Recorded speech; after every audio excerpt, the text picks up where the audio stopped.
Hildegard's Gift by Megan Hoyt. Illustrated by David Hill. Hildegard was born with a special gift. It did not come in a package wrapped with ribbons on her birthday.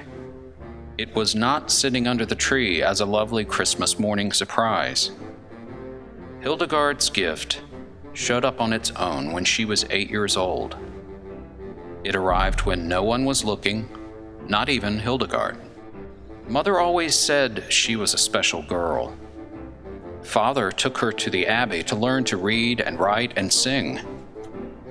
Hildegard grew and grew, and so did her gift.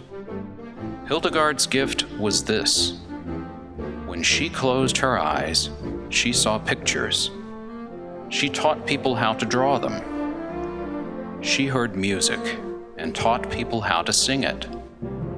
She wrote poems, songs, and stories.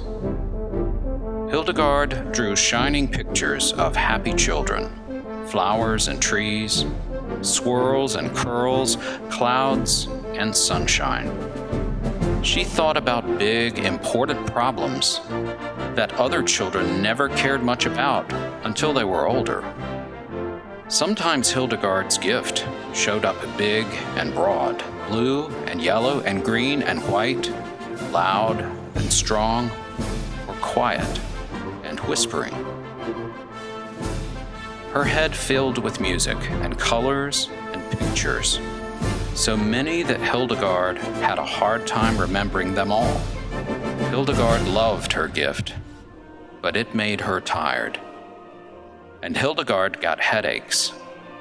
Sometimes they were tingly and tangly, stabbing and rubbing. Other times, they were prickly and stiff, pounding and jabbing. She grew pale and sad.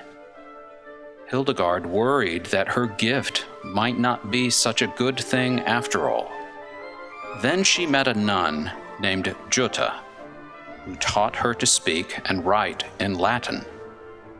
And she met a monk named Volmar, who wrote down her songs so the world could hear them.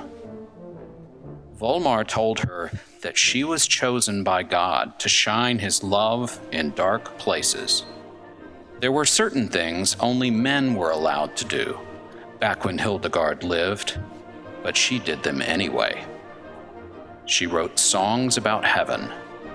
She produced plays and held concerts. Volmar said Hildegard's music was not just a gift to her, it was a gift to all of Germany. But Hildegard's headaches grew worse.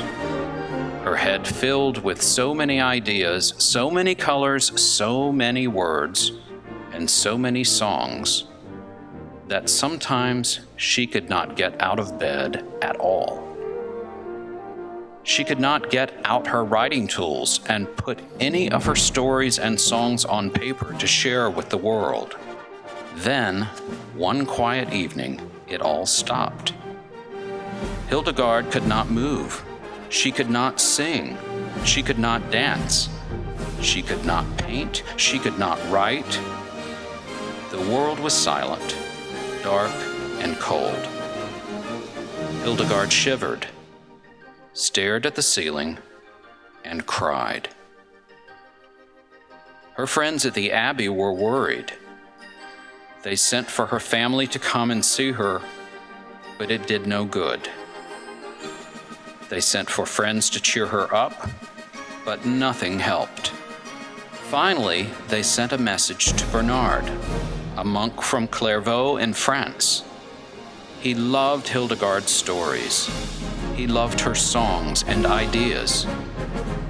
Bernard told her that it was okay to rest, but that it was okay to get up and write too.